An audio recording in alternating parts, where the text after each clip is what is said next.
What if you knew that only you had the power to save an innocent child's life? What if the price to save that child was your soul? What if that child was only in danger because you're an idiot? Wonder with us.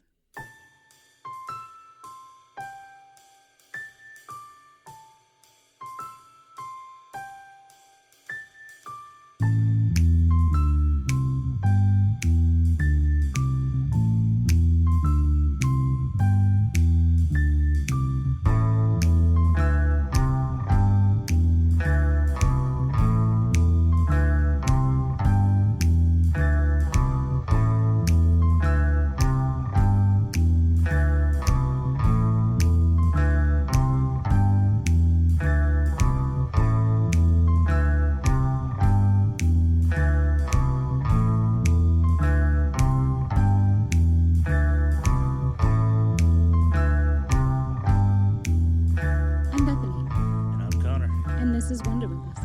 A podcast. We're talking about the Twilight Zone. And the episode in particular is episode 2, One for the Angels. Indeed. I liked this one. It's a good episode. It's a good example of human hubris biting human in ass. Yeah. I like that. It's good. People good. are dumb. It's a good synopsis. It's not as far as synopsis is as synopses. Synopses. Synopsize. Synopses. Synopsisms. We need a dictionary. I'm going with synopsisms. All right. I don't remember what the point of that was. No. It's Yeah, fine. I said it was a good synopsis. Oh, right. And you Yeah, were no, going as far as for- synopsisms go, it's a very bad one. You were going for rebuttal. There. That was the rebuttal. Yeah. That It I was it was a reminding bad you, synopsis. but I didn't want to overtalk, so... You didn't want to overtalk. Yes, talk over you, talk at the same time, because, well, that's cute and funny. It is neither of those things. It's not great. It is both uncute and unfunny and bad ear sound. But it And it's all your fault. It happens a lot. It never happens. Right. The episode. Yeah, episode 2, season 1. Mm-hmm. I had a thing here that I wanted to point out. Oh, you wrote it down. Robert Parrish. I remember. Directed by Robert Parrish. Yeah. Which I only remember because Parrish is the greatest last name in the history of entertainment. Why?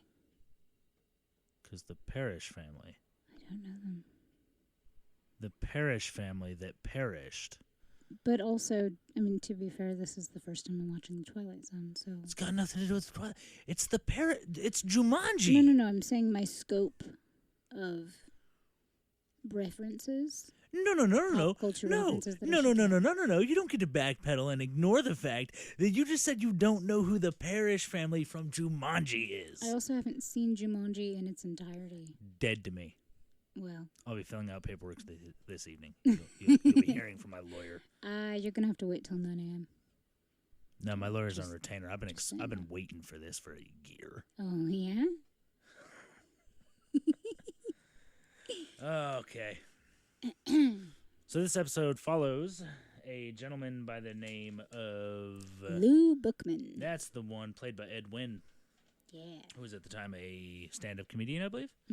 And he was born in What- 1886. Was he a stand-up comedian, or was he just like a comedian? My research didn't specify, just that he Just- was a comedian. This guy is funny, Yeah. at least kind of. And he did a lot of things after this episode as well, as far as like comedy shows of the time. I feel like he couldn't have done too much if he was born in 1890. Well, I mean, to be fair, he did die like 6 or 7 years. That's not enough time to do things. After this was filmed, but he has. It's been that credits long for- since we recorded episode 1.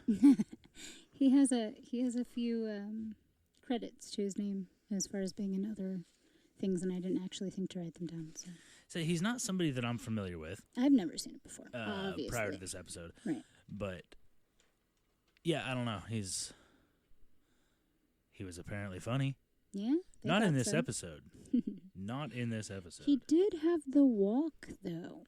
He did have the 1940s funny guy walk, Yeah. which I wish I wish we had a visual bit of this medium so that I could demonstrate the way one would lock their lower back, stick their ass as far out there as they can, lock both knees, and then walk like a broken chicken. I don't know how else to describe it, and I feel like that even doesn't do it justice. I mean, I was going to ask you to paint me a word picture, but you did a pretty good job there. It's not what I do. So I don't do that hardly at all. Mr. Bookman was visited by Mr. Death. Yes, but not initially. No. Jumping forward. I am. There's like a full 45 seconds of this episode where Death isn't there at all. Yeah. So we open. Camera pointing at a brick wall. Super dope. Slow pan down onto a briefcase filled with robot toys. Futuristic robots. So futuristic robots. I don't think we can legally say robots. I'm pretty sure the McElroys own that. We've also used like 3 McElroy references. I would never. Recently. I've never even heard of them. Fair enough. Anywho, futuristic robots. Yeah, and pans over to Mr. Bookman, who is giving the most dull sales pitch I've ever heard in my life. It's really like he wasn't trying, like he was trying to pass the time, really. But, I mean, he was shouting random things at passers-by. None of which were paying attention, which, to their credit, I wouldn't want to make eye contact with that guy. It's true. I mean, you learn that when you live in any city that is larger than where we live. Than this one, yes. Mm-hmm. Even this one, I don't make eye contact with people on the street. I'm afraid they'll want to talk to me.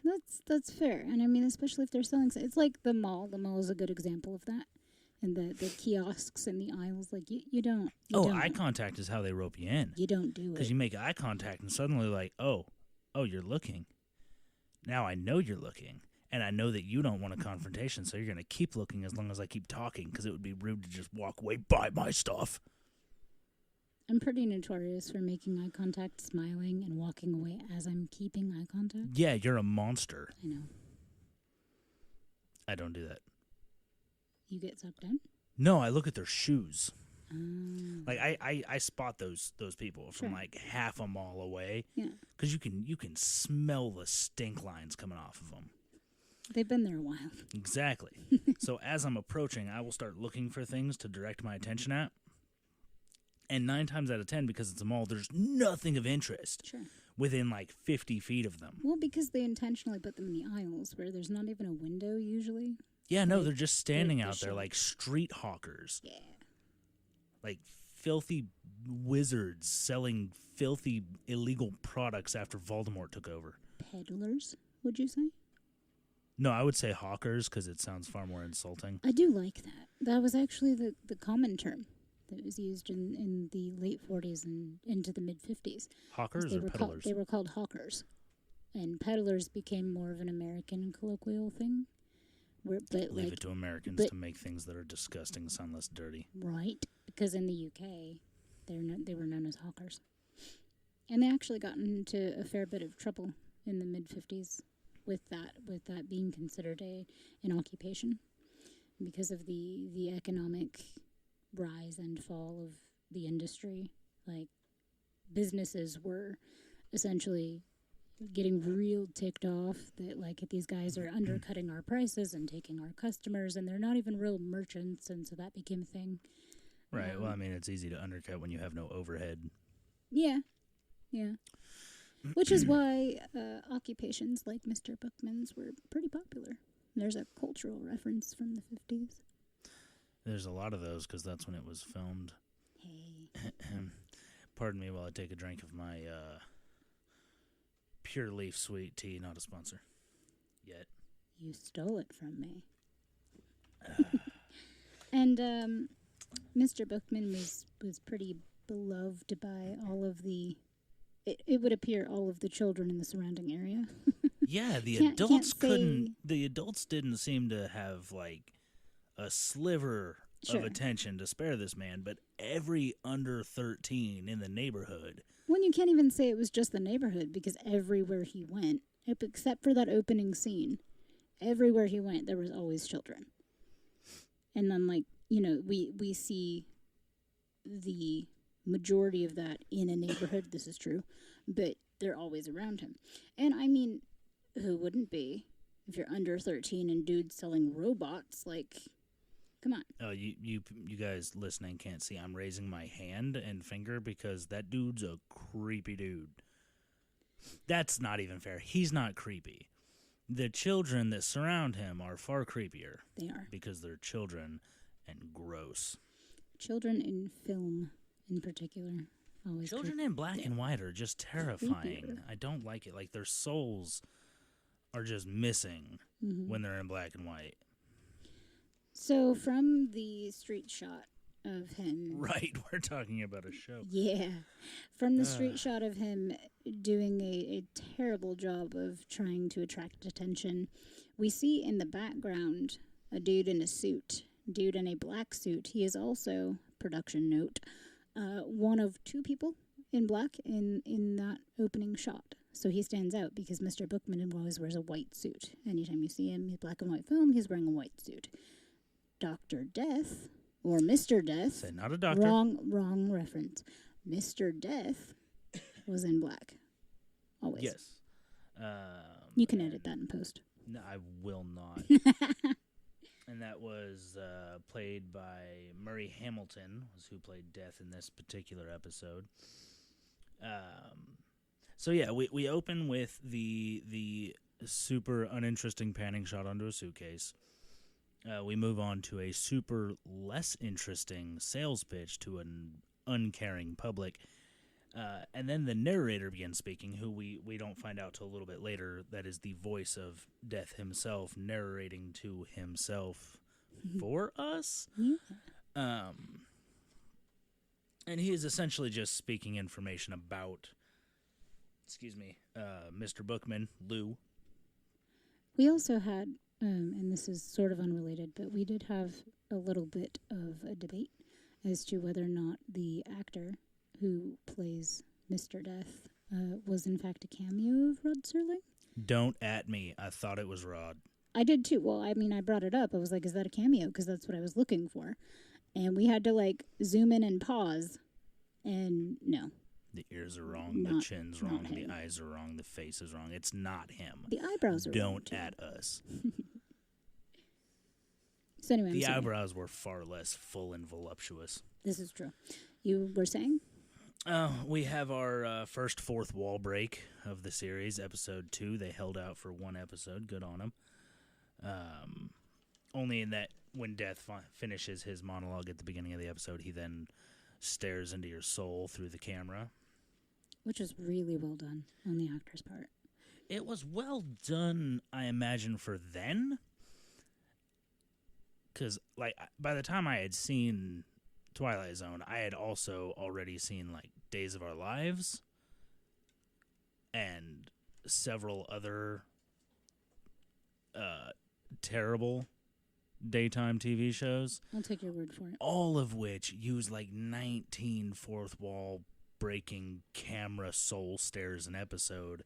Because it's they act like it's the only way they have to, like, show definitive drama is to just be like, okay, so when you finish your line, what I need you to do is get 4 inches from the camera, look directly into the lens until you get brain cancer, and then we're just going to zoom in over the course of 4 minutes. It's a way of connecting with the audience. It doesn't work. It's never worked. It will never work. Like, Deadpool connects with the audience better through sarcasm than anybody else has ever done it. That's fair. And I mean, on that note, like, I have passing knowledge, but I was really spared that terrible daytime TV experience. I didn't do soaps, so, I mean, I didn't even see them. How did you get clean? Come on now. That was cheap. I never said I was funny. Never claimed to be funny. That whole genre, I only discovered in passing in my later years. Yeah, you're probably better for it. And only in passing, because once I saw a snip here and a snip there, I was done. Like, all right. So the soul stare. So yeah, we break the fourth wall with a soul stare. Lou Bookman briefly notices Death's presence as he packs up his suitcase. Didn't they make eye contact in that? I don't know if they made eye contact. I mean, Death was staring at Lou the entire time. It was the Lou implication glanced.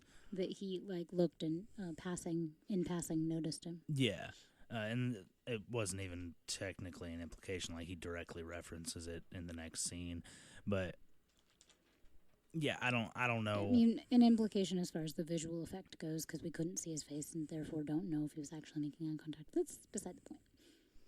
Do we need to argue about this some more? We don't. I will argue about this. I do not even care about what answer is right, and I will argue about this. It doesn't take much. Fact. Okay, so we go from there. Lou packs up his suitcase, and then in the course of a scene change, is now in a different neighborhood, walking down a residential street. Surrounded by children. Movie magic.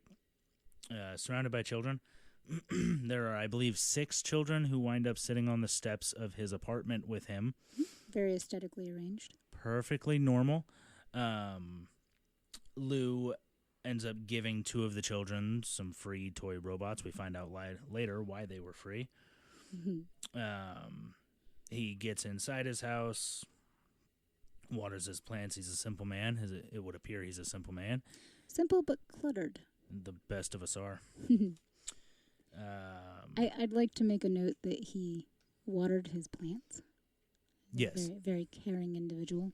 All 2 of them. He lives simply, but he takes care of things. And he likes children, which, I mean, that's strange, but... I mean, it's not strange that people like children. Most people think it's strange that I think they're disgusting little slime balls. So, I don't know.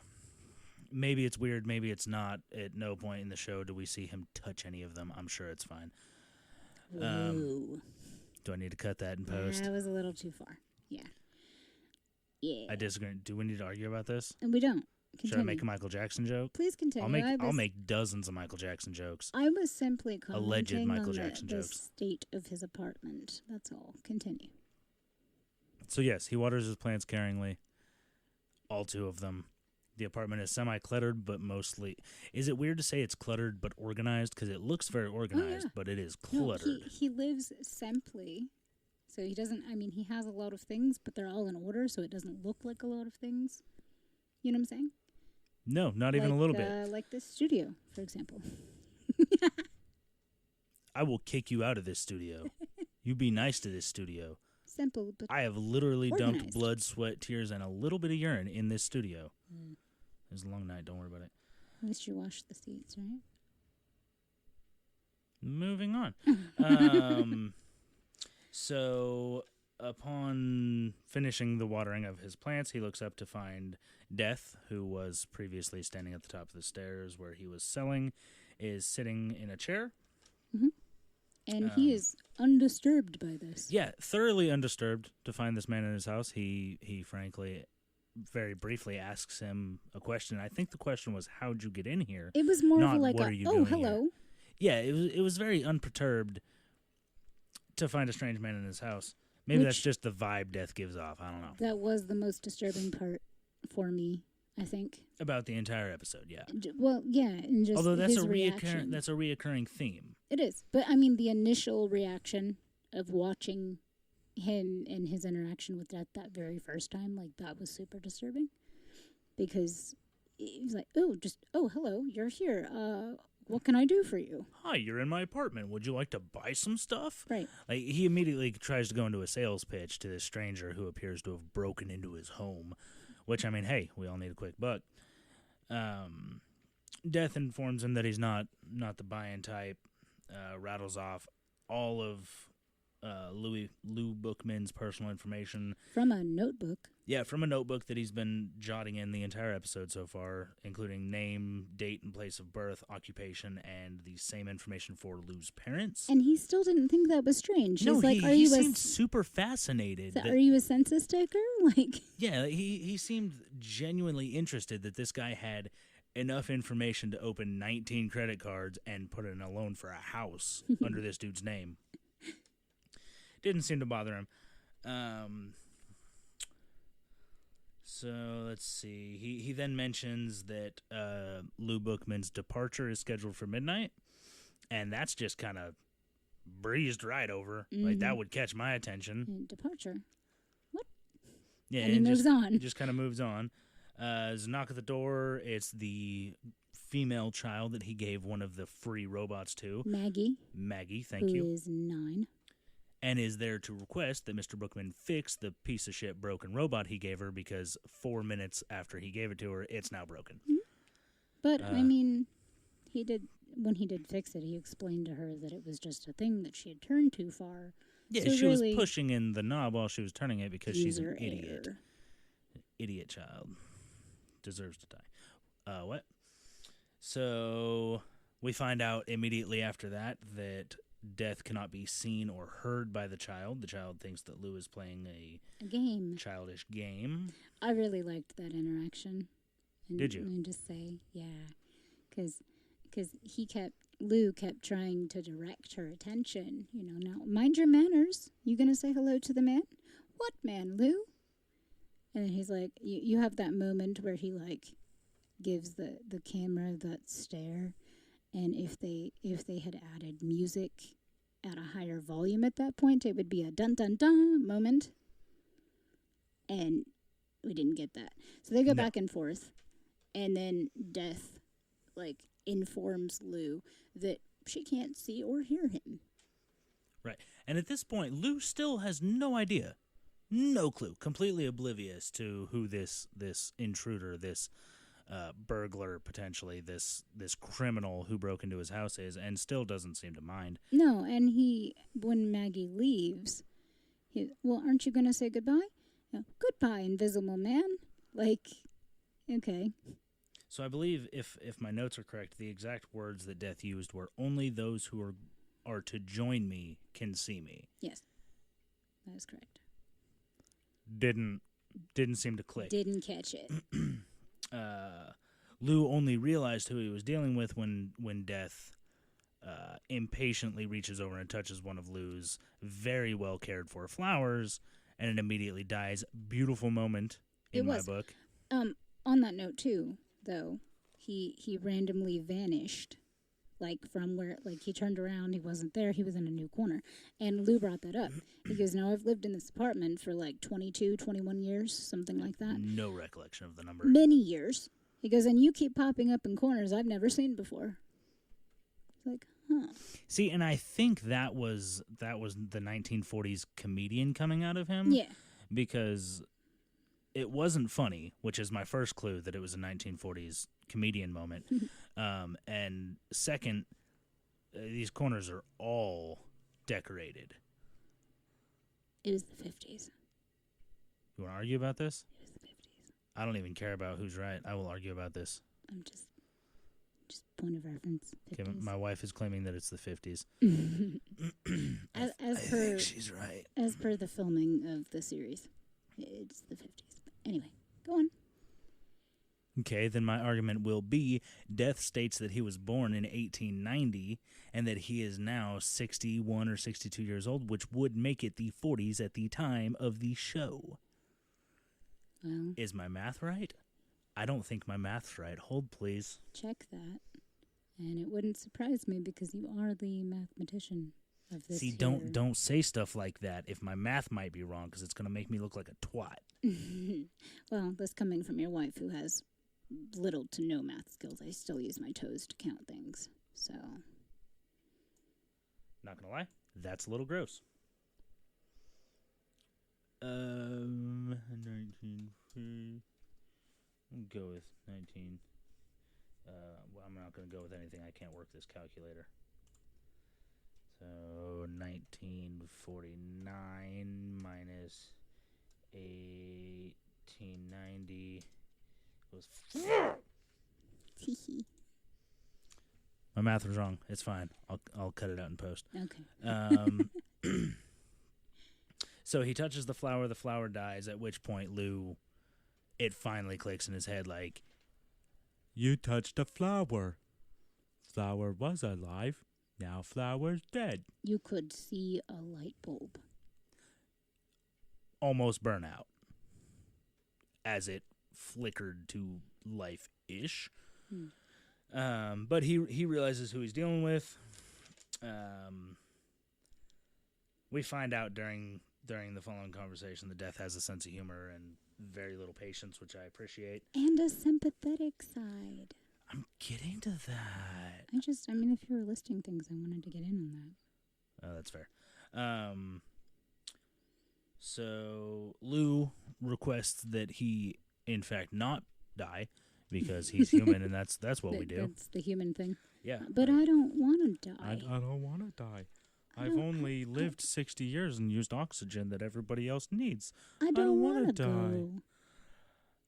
go. So Death informs him that there are only 3 situations under which he will grant a temporary pardon or a delay in collecting thine souls. One is hardship. So if you're going to leave behind a family or something and it will be too hard for them to recover, Undue hardship. he will grant you some time to get your affairs in order. An unspecified time of delay. Right. Essentially. The other one is priority cases, which is my personal favorite. I absolutely love. Remind me? So priority cases were specifically advancements in the human education or scientific advancements that would be interrupted by your death. So, for example, a scientist like on the verge of curing cancer, if he's about to die, couldn't be taken. Could be like, yo, Death, I'd love to go with you because I know you're not real, but I'm like 2 months away from making smoking cool again. And Death's going to be like, well, I mean, I really need to take a soul with me, but I guess just don't get on that bus and we'll take care of that. We'll get you some. Thank you, Callie. We'll get you taken care of so that you can cure cancer. And then the third one is unfinished business. Yeah, which he tries to make a case for. Yeah, he tries to make a case for unfinished business. I didn't take note of what the original ones were. They were like the first one was he had never been in a helicopter. He had never flown in a helicopter. He had never flown in a helicopter. Death decided not unfinished business of a major nature, I believe. The second one was that he had never heard anybody speak Zulu. He wanted to see a Zulu war dance. He wanted to see a Zulu war dance, so he needed to go to that there Zulu country. Verbatim. And see that happen. It's a beautiful moment of blatant racism and ignorance. And the final one. The final? There was only 3. Yeah, you 1 and 2. The third one. That was the final one. Yeah. Oh, his unfinished business pitch. Yeah. Yeah. So his third and final pitch to Death, ironically enough, is that he's never made a great pitch. A pitch for a pitch. A pitch for a pitch. That's he's what never. I was saying. Well, fair enough. Color me clueless. It's fine. It's not news. Yeah. So he wants to make a truly great sales pitch, which is beautiful for somebody who hawks garbage for a living. Yeah. Like having that kind of made up on the spot aspiration is quite nice. Yeah. I like his reasoning for it as well. Because isn't the first thing he says that he wants a pitch that will make the children proud? Yes, he wants a pitch so great that the children will be proud of him. And then he aims a little higher and says he wants one that will make the sky open.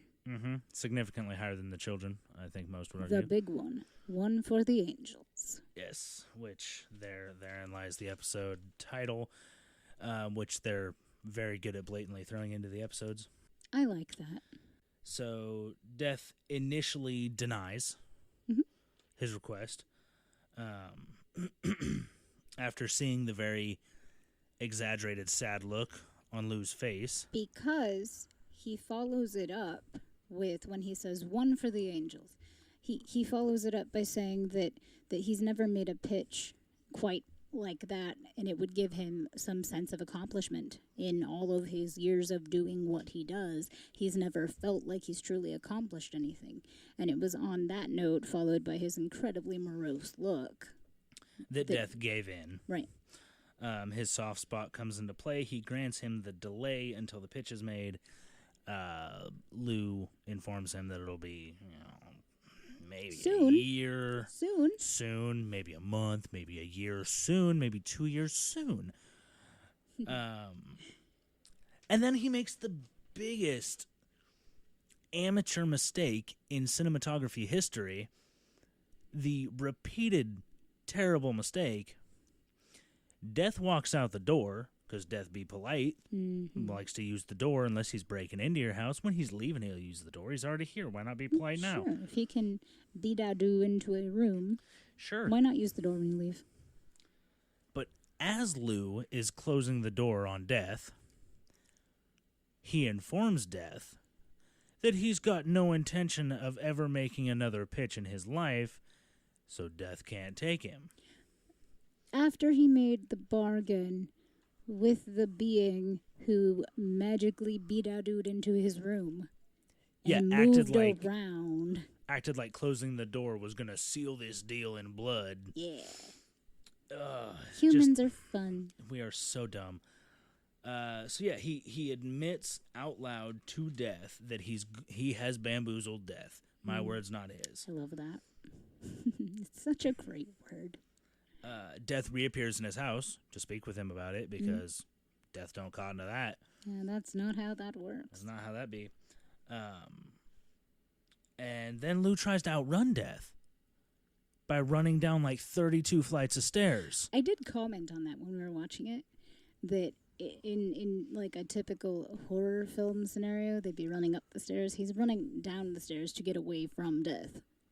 Not only is he running downstairs, which is fairly humorous that he is running down the stairs to escape Death, he's also not running away from Death while running away from Death. He's running down a flight of stairs where he meets up with Death and then hooks the corner to pass Death and run a little further to only meet him at the next landing. Right.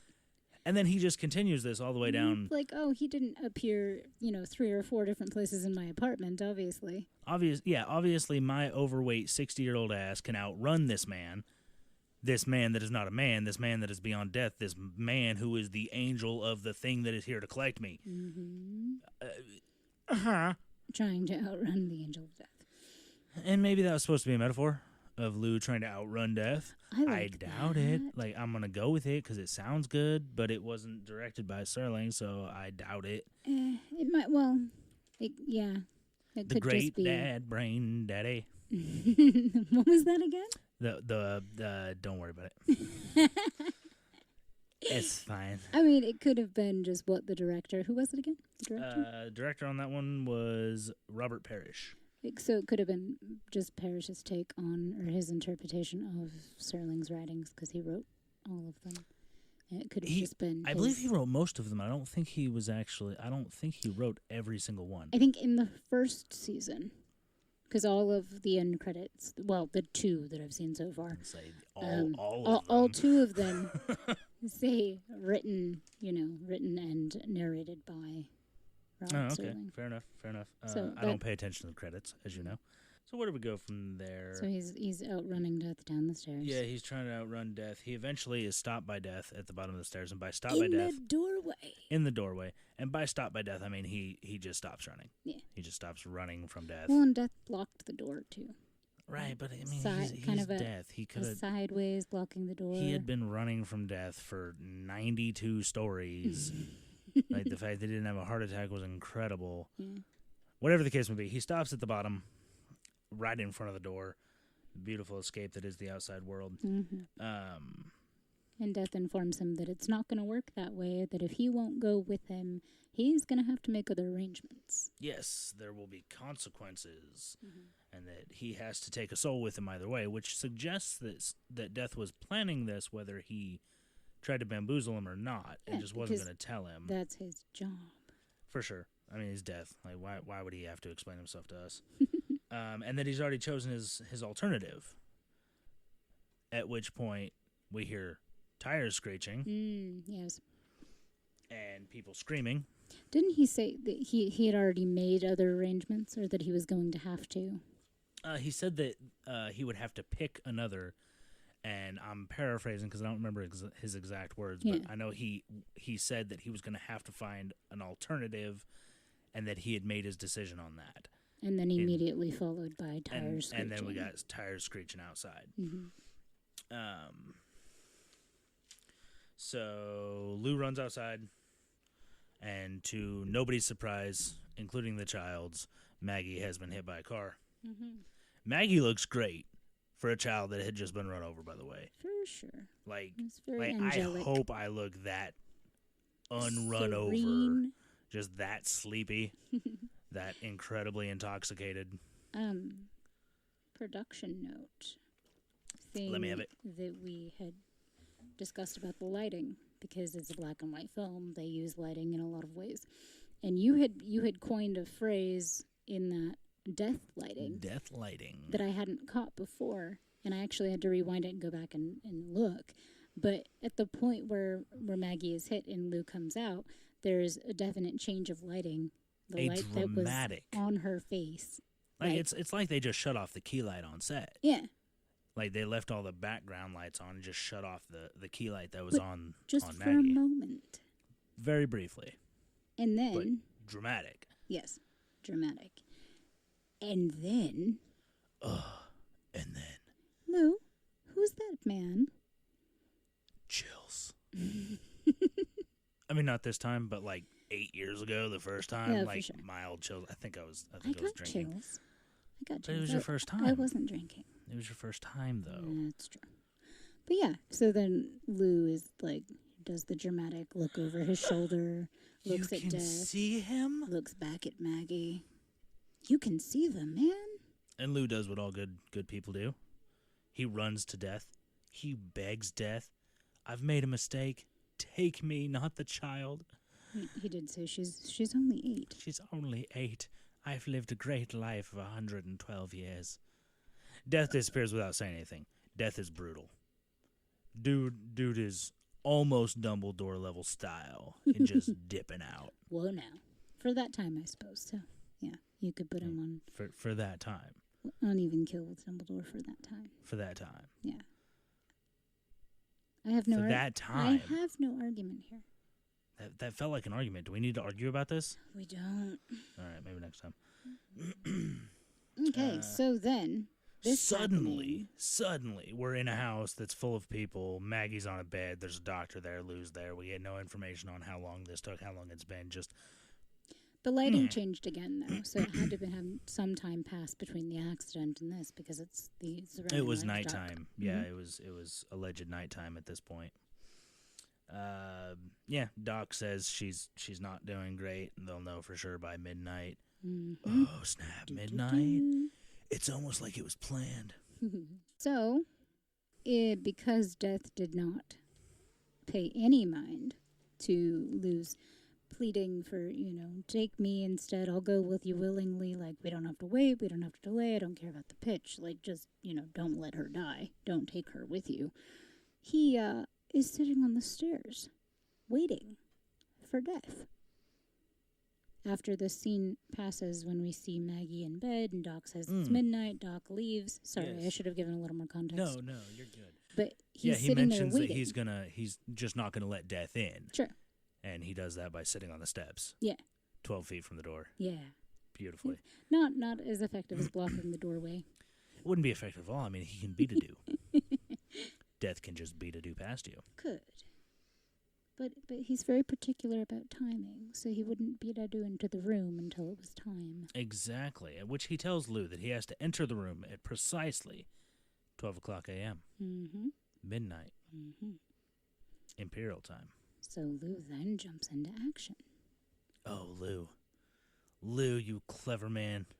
Came prepared with his chunk that has a nifty... Like, that contraption was cool, though. Right? The collapsible legs Yeah. on the big old ancient It looked like... Samsonite It briefcase. looked like one of those... I don't know what it's called, but the it was thing like that the was... accordion TV trays. Yeah, like the accordion metal thing that's, like, on the bottom of a Jack-in-a-Box. Mm-hmm. Like, that was cool. Right? It almost seemed spring-loaded, too, when he was, like, loading it back up. Mm-hmm. It seemed to take zero effort to fold it back up, which I can attest from working with, like, perfectly modern tripods and things that are designed to work efficiently and fast and smooth. These things are garbage compared to how that thing moved. Yeah.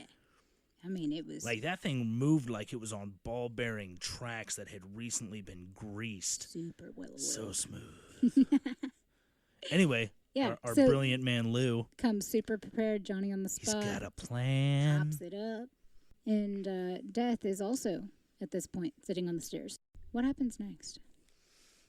At that point, Lou begins setting up for a pitch, like, to the street. And Death points out, like, hey, it's kind of late to be hawking your garbage on the street. I'm paraphrasing. I say it was like 25 till midnight or some shit. Yeah, it was half hour-ish till midnight. And Lou makes the standard, oh, I regularly come out at night. And You'd be there's surprised. nobody there. Said It's an something, empty midnight street. something like, you'd be surprised how many people I actually get to pitch to at night. Foreshadowing, lazy writing, you decide. And Lou begins pitching, just making this slightly better than his opening pitch. Oh, for sure.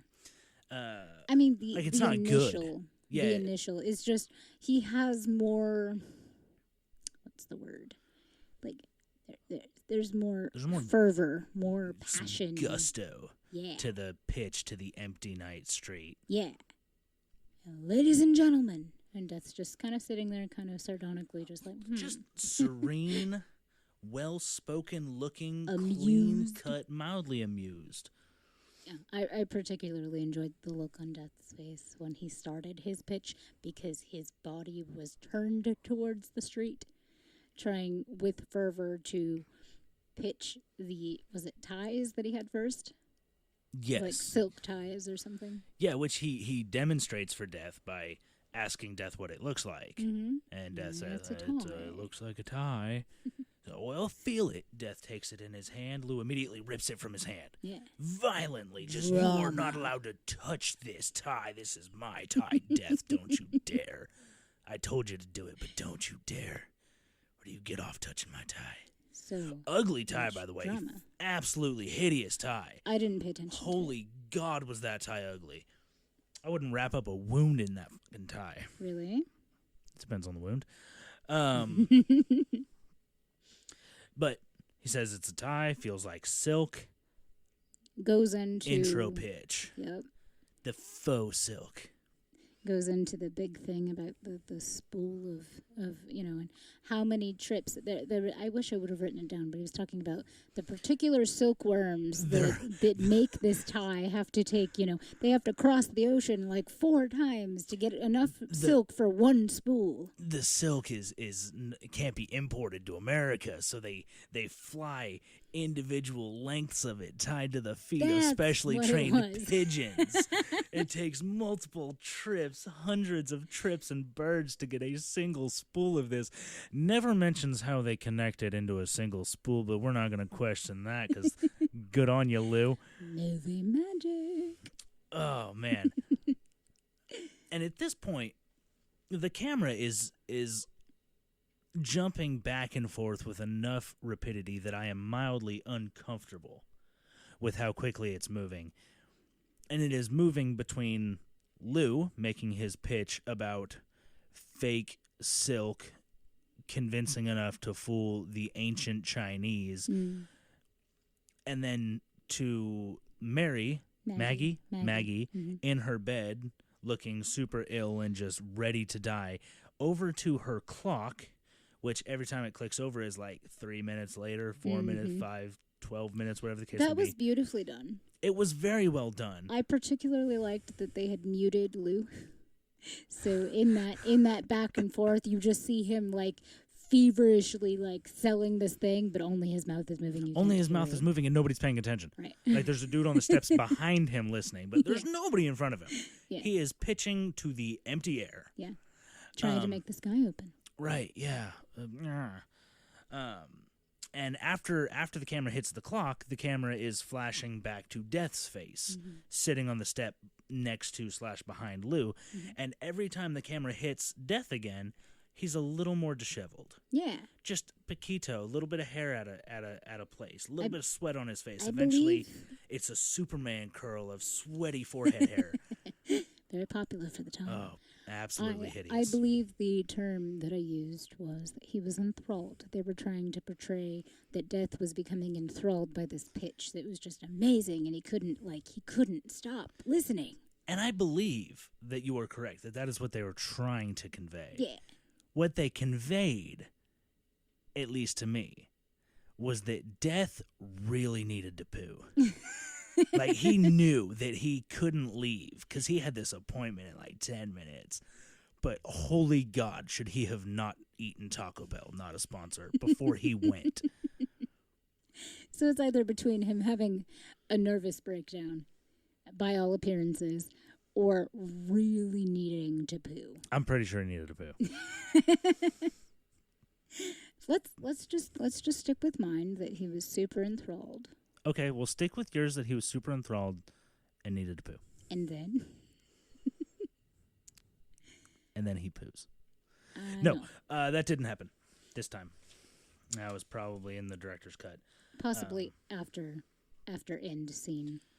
So we have this quick, semi-quick cuts, quick for the time cuts between the images, the fading in between the images, fairly well done. Yeah. Immediately followed by a slightly longer shot of the clock. Yeah. As it clicks over to midnight, cut back to the street. Death has snapped. He wants it all. He wants to buy everything and lose case. He is. I don't know where that bag came from, but it was huge. Yeah, he materialized because he's Death. He can do this.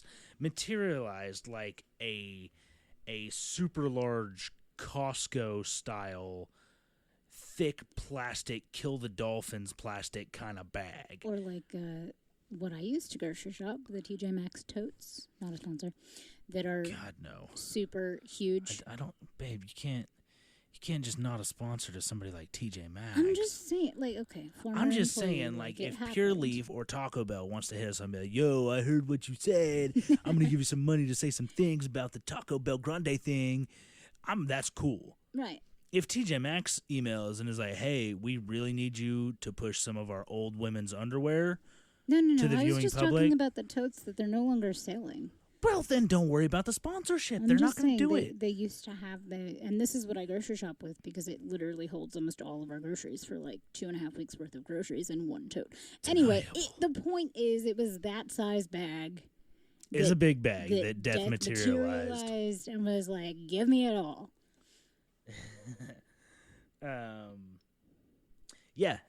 At which point we hear the local clock tower, because apparently every town in the 40s and 50s had a clock tower that just rung at every hour, and holy God, how annoying. Did you know we have one here? I would have been okay with not knowing that. But I mean, it's been broken for like 30 years. Nice. But it is a thing that exists. Don't care. I've never heard it. It's perfect. I love it. I love everything about it. I can show you where it is this weekend. I'd rather you didn't. It's going to happen. I want to sleep this weekend because I don't do that enough. Yeah, so the bell tolls. Cool, refreshing, purely sweet tea. Yes, the clock tower goes off, and Death at this point realizes, I've been bamboozled. I've missed my appointment. I've been duped. He did it.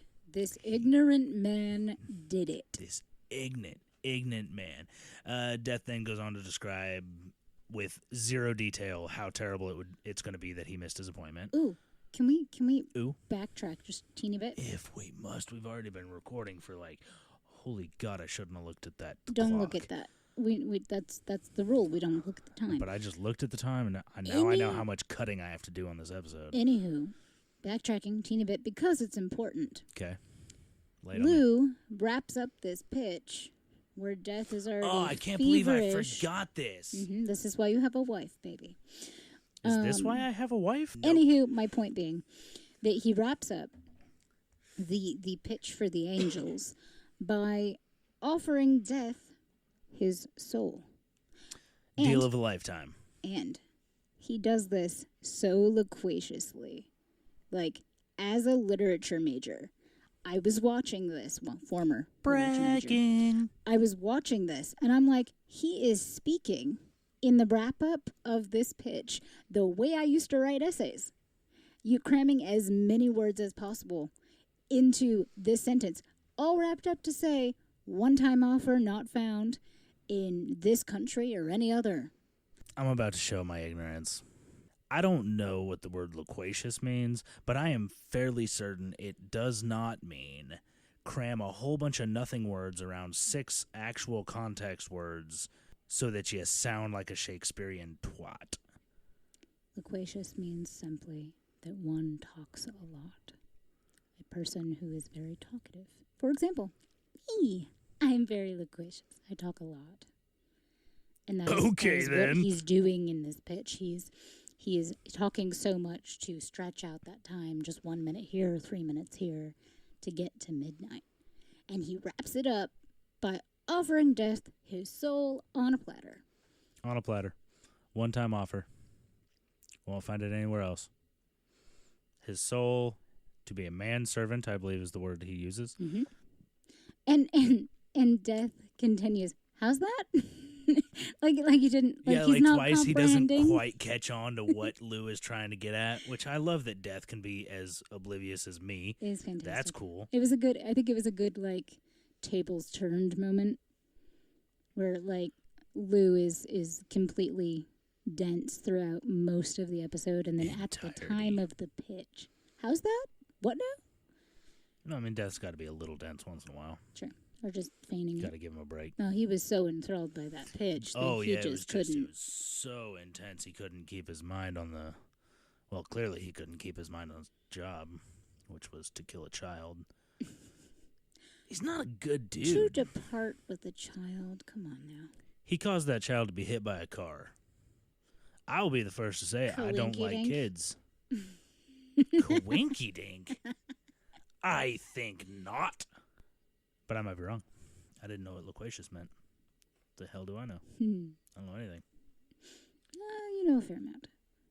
But Oh, you flatter me poorly. on the topic, On that note. Death realizes he's been bamboozled.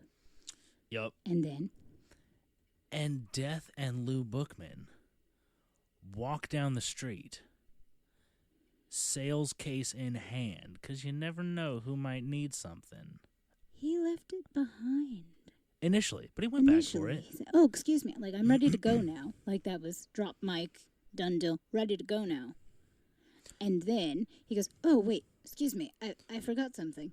Walks like 3 steps past Death, picks up his case. Okay, we're good.